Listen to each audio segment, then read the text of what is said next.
sometimes I think I'd just like to throw a cold one back. Well, I mean, you're not alone in that, and I'm sure there are others out there that feel the same way, but is that all right? I don't know. Is it? Let's find out. Let's.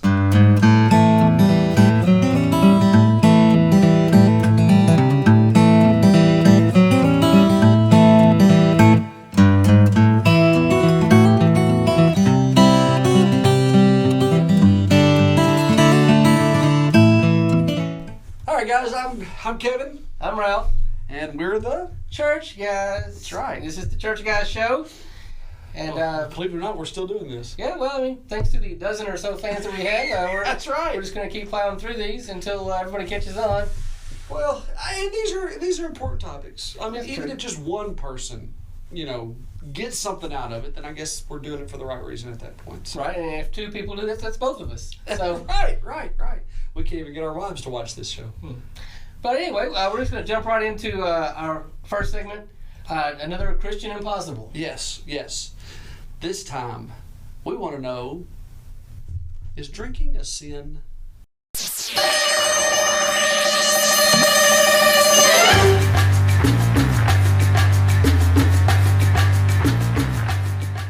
So what do you think? Well, first of all, let's just go right out there and say just about everybody has an opinion on this, one way or the other, and they're pretty sold on their opinion. Yeah, I mean, there's not a lot of people out there that walk the gray area, right? They are either yes, it's definitely a sin, or no, it is not.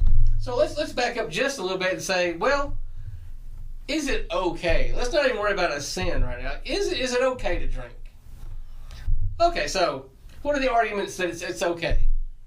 I've heard it's healthy even, as long as you don't do too much, right? You heard that one? Yeah, I've heard that. I mean, like a glass of wine a day, if it's red wine, is supposed to be good for your heart, right? Right. There's antioxidants and all that. You know what else has antioxidants? What? Ketchup. Ooh. So, I mean, hey, glass of red wine, have some fries. I mean, See, now you're talking my language. yeah, see, I mean, you don't, so let's not pretend like the vitamins that you, or whatever nutrients you get from alcoholic drinks. So what you're saying is that they could be found somewhere else. Yeah, I mean, and that's just really an excuse. It's not like some secret vitamin you can only get from a Bud Light, all right? So Right, let's not. That's just your excuse to throw one back. That's right. Or 2 or 7. Okay. Yeah. But, okay, so, I just drink a little. I mean, I'm not an alcoholic. I just have one every now and then. Yeah, Right? That one's okay. That's fine. I've heard that. Okay, before. if you just if it's a sin, you're just sinning a little bit. Well, yeah, but we've already discussed that in God's eyes, one sin is just as bad as another. Oh, so we can't really. I mean, we rate them as humans. right, we right. rate them, but Yeah. God doesn't. Yeah. So okay, that's I think I've heard. Well, okay, so let's also go and say we understand that there are bad things that happen. Yes, when you drink. I mean, obviously. If you overdo it and get behind the wheel, Right. horrible consequences. Do not do that. Horrible consequences. If you drink too much, there are diseases that you can get. Yeah, what, cirrhosis of the liver? Right. I've actually, back in my college days, I actually had friends that way overdid it and ended up with alcohol poisoning. Right. Actually in the emergency room, alcohol poisoning. So, I mean, yeah, there's some bad things that come from it. Yeah, some will say, well, anything you do to excess is bad, and you're right. Anything you do, so that includes drinking.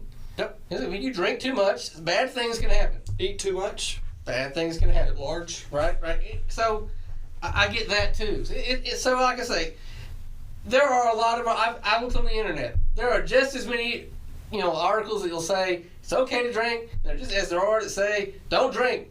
So what do you do? But we're not trying to answer the question as to whether or not you should or shouldn't. Right? That's not what we're getting at. We're trying to dive in and say, is it a sin? Right. Does God think it's a sin? Okay. So turn to the Bible and the section where it says you shouldn't drink. Yeah, I don't think you can. You can. I mean, you can turn to different verses that will tell you don't be of much wine. That drunkenness makes you a fool. Right. Those are good points to make. But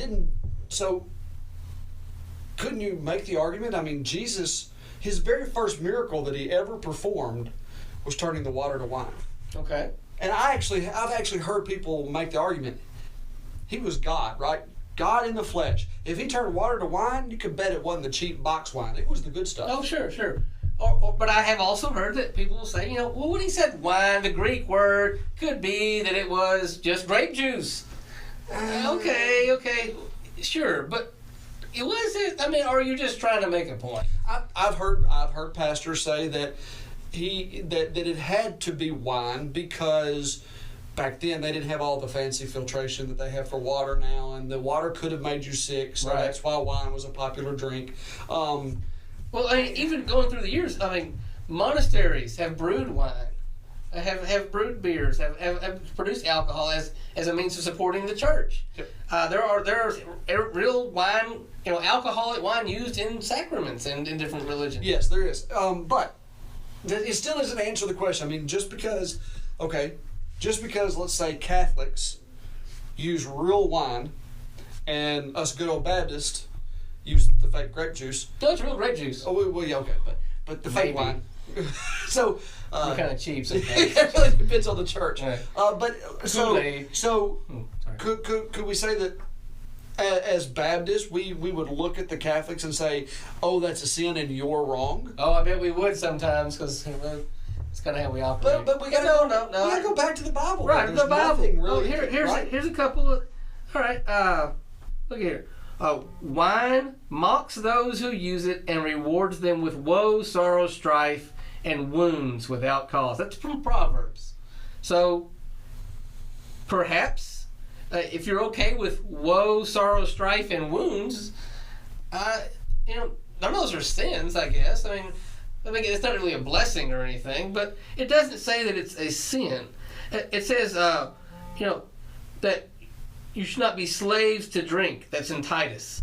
That deacons should not be addicted to much wine. It doesn't say don't drink. You should not be addicted to much wine. So, okay, let me ask this.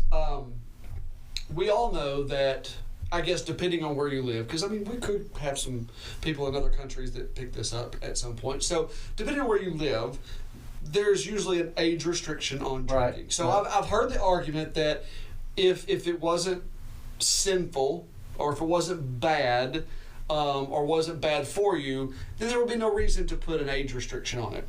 And I don't know that I believe that, because then that's like saying, well, when you get to a certain age, you're free to sin. So that's right. That's not it. But and legal doesn't mean not a sin either. Right. We talked about that earlier. Sinful and legal are not always the same. But drinking is very commonplace in every community. There are people that drink. I mean, you can't go anywhere. If you think you're going to go to alcohol-free zone anywhere in town, probably going to come up short. But it's important to note that that's one issue that people, it could be something that will stop someone from even going to church. Oh, yeah. Because they don't want to be judged if people know that they drink. Yep, I've got a friend of mine that told me that very thing. It's the reason he doesn't go to church.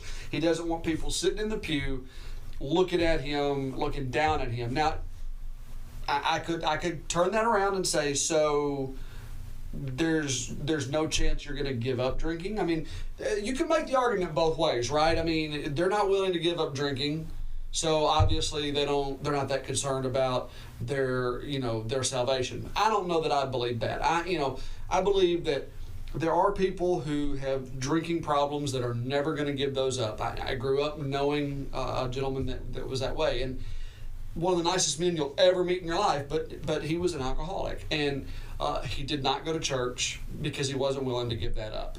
And I get that, but again, as a church and as Christians, how can we really look at somebody else and say, your sin is worse than my sin? Right. And I've also heard that if you drink and you are a Christian, that it ruins your witness.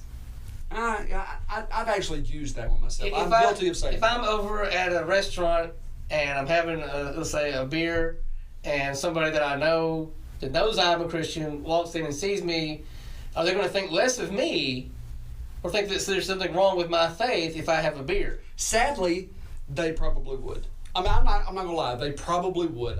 But is that fair? No, it's not. And I've been asked that very question. I've been asked, what my thoughts were on drinking, and my response is always the same. I do not believe it's a sin if you're of age, because really and truly, it's not our place to say whether or not it's right, wrong to have an age limit on drinking, right? It is a law, and Scripture is very adamant about following the law that Right. Caesar laid out or whatever else. It's about being a good citizen. So I think first and foremost, you have to follow the law. So you have to be of age. And if you're of age, I don't think there's anything wrong with you having a drink.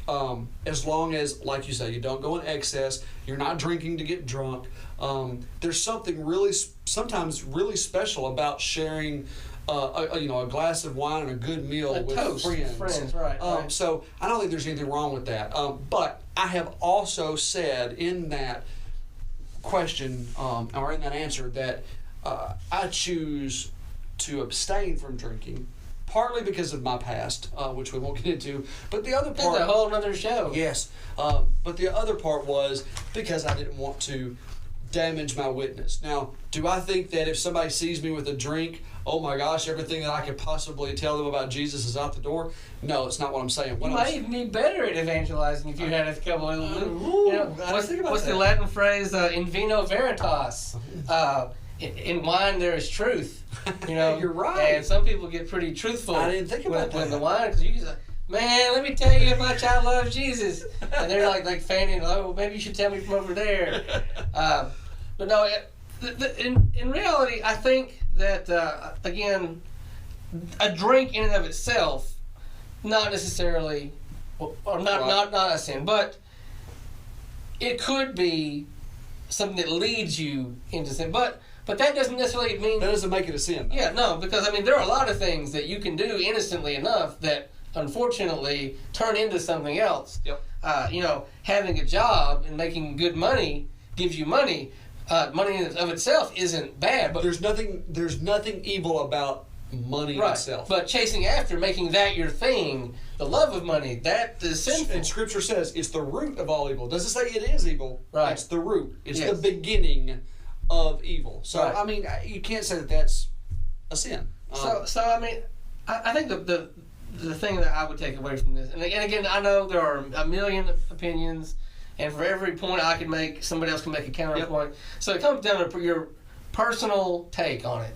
And I would think if you think that drinking alcohol will lead you down a path you don't need to go, then you should avoid it. Yes. And there's nothing wrong with that. No one should ever judge you for not doing it. I have a little diagram I'd like to draw here, just real quick, something simple.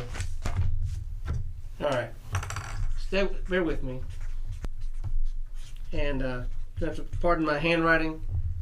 All right, but here are your options. You either drink or you don't drink. All right, drink. Let's not even try to say I just only drink whenever I'm doing this, or I only drink on the week. Whatever. You either drink or you don't drink. Right. No middle ground. Right. One or the other. Right. Okay. So.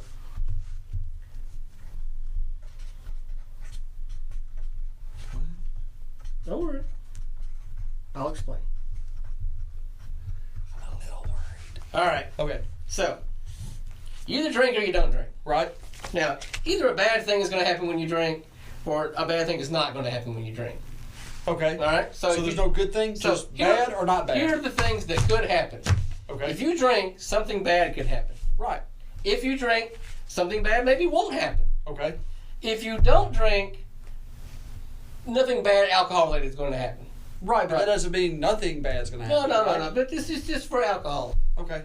And then your other option is you don't drink and nothing bad happens. So, if you drink, either something bad will or won't happen. If you don't drink, something will or bad won't happen. Now, which one is more likely?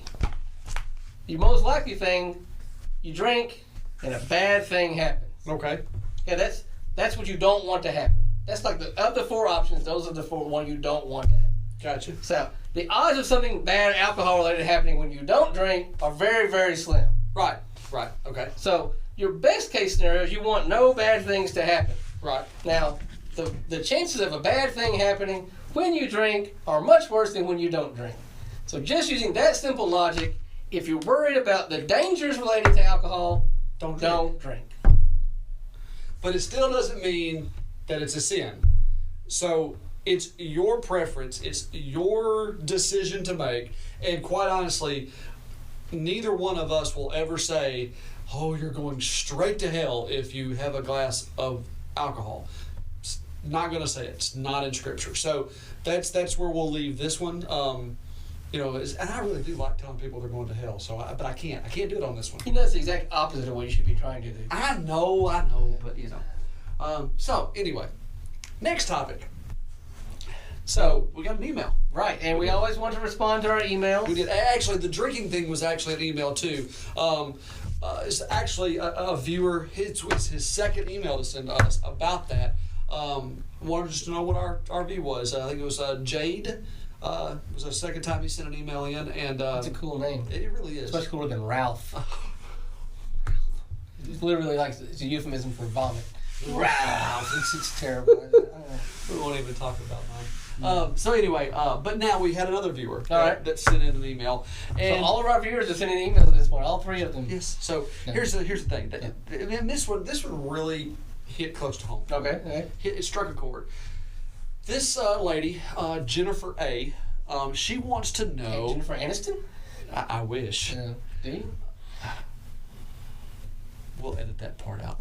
So Jennifer really wanted to know what our thoughts were on social media prayers. Oh, you mean like, please pray for so-and-so, something that's going on, and then somebody in the comments says, praying for you. Yep, or I'm calling all my prayer warriors, da-da-da-da-da-da, and then, all the comments light up of 20, 30, 40 comments of praying. Sure. Yeah, I don't ever type anything on those. I don't either, but it's not because I'm not praying for them. It's just I don't want all the notifications on my Facebook popping. Oh, I'm not praying for them. I'm too busy giving. It's either thing where if you get 1 million likes, I get to go to Disney World thing. I'm liking all of those. I don't have time to be doing Facebook prayers. No, I know I get what you're saying, and it's true.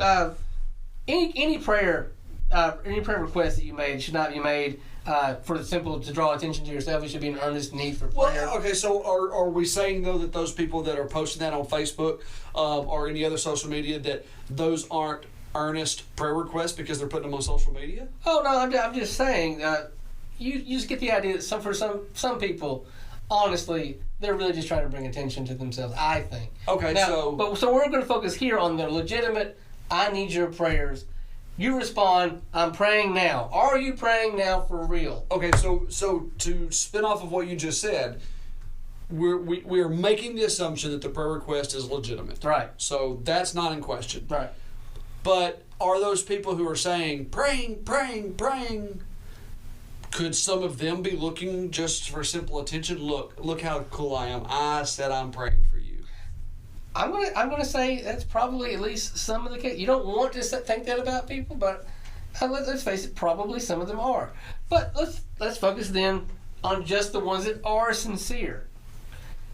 They take their time.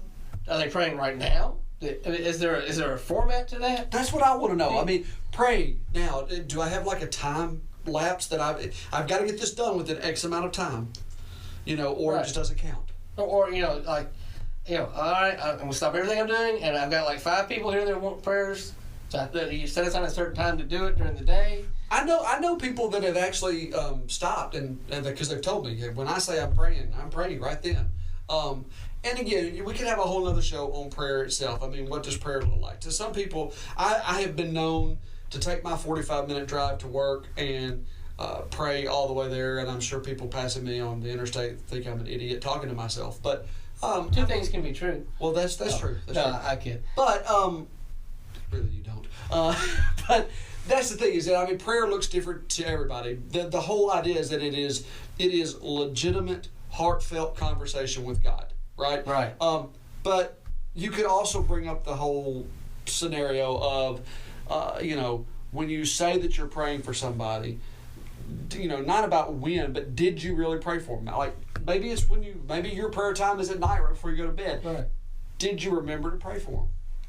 And I'll tell you, prayer is a very real and very powerful thing. Yep. I can give you personal testimony to times where I have seen answered prayer. So I do not discount the power of prayer. I do wonder again about taking prayer to the social media network. You know, God doesn't need Facebook to get in touch with you. You don't need Facebook to get in touch with God. Right. But it does create a community of prayer if it's really working. If there are people really reading these prayer requests and going, I'm going to pray for these people, then I have no doubt that God hears those prayers. And if putting it out on social media helps you to feel better about getting your need into the hands of people who can pray for you, then go for it. Okay, I can see that. I mean, really and truly, most every church on the planet probably now has a Facebook account or Twitter accounts or whatever else. I mean, it is a way to reach people. So, I mean, if churches are willing to use it to reach people, I can see where prayer requests could be shot out on social media. I don't discount the person that's putting the prayer request out there. I tend to question the sincerity of the people that claim that they are praying. Right. I'm telling you, I've been guilty. I have been guilty of throwing that I'm praying for you and then get busy in the day, other things happen at work, things going on at home, this, that, and the other, and I catch myself, oh, crud, I never did pray. You know, and it's something we take very seriously. I mean, if I'm going to tell you that I'm praying for you, I want to pray for you because you're right. Prayer works. It's powerful. It changes people. We could have a whole other conversation about the fact that God already knows what's going to happen. So prayer is really more about changing our hearts than it is changing God's mind. And we're not talking, again, we're talking about legitimate requests. I need your prayers. We're not talking about posting a picture of some sad things. I wonder who will really like this and share it, and who will just scroll on past. You'll be blessed if you'll share this Jesus picture of Jesus. Jesus knows my heart. I don't need to like your Facebook post about whatever thing it is that you think is the now, thing. if I get a friend request from Jesus, then I might have to start liking some things. But until then, I think I'm good. I mean, as long as he doesn't post pictures of his cat. Or apparently for you, the dog. Okay, so here's the thing. Where do we leave this at? I mean, I guess we are both in agreement that Jesus has a cat on Facebook, and that we should like his picture so that he will bless us. I think I've gone. Yeah, you're in that realm of me telling people they're going to hell. So I mean, we probably need to reel you back in. If you don't like Jesus' cat picture, that's what that's saying though. If you don't like this, you're not going to be blessed. You might as well tell me I'm going to hell if I don't like it. It's still not going to change the fact. I'm still not going to like it. I'm going to scroll right past it. But I'm one of those Facebook stalkers. I don't post a whole lot. I scroll through, see what everybody's posting. Oh, look, she's being an idiot again. Oh, well, that's what I wanted to see, what you ate last night. You know, I just kind of... What are you scrolling through here? Scrolling. What is that? It's more of a... Yeah, I don't know what you do at home with it. Look, scroll. See, I'm going up. Scroll. Mm-hmm. That's how you scroll up. Well, you were doing one of the... you were throwing me a softball or something. No, I got the new phone. You know, the new big one. Oh, sure. It was all 4 fingers. The iPhone 8. Yes. Hello? Yes, big is the new small. It's great. I think we got off track here. All right. So, we'll leave it at this. If you're going to be one of those people that says, I'm praying for you, at least pray, right? At least take the time to pray. I actually sent a text message to a friend of ours that you and I both know and asked him to... you don't have any friends. Well, other than you. But I sent him a text message and said, hey, can you pray for me? This is what I need prayers for. I got a text message this long back that was the actual prayer. And I thought, this is pretty cool. I mean, it's a lot. I've never had a prayer text to me, but I'll be darned. I knew he prayed for me. I don't like you that much. I'm going to tell you now. I'll just pray out loud, and God will get the message, and you'll have to take my word for it. Okay. I guess I can do that. So, anyway, that's where we're going to leave it. If you're going to say you're praying, actually pray. Because remember, Jesus' cat needs your likes. He does. If he gets 1 million, then he will. We get to go to Disney. He'll bring back unicorns.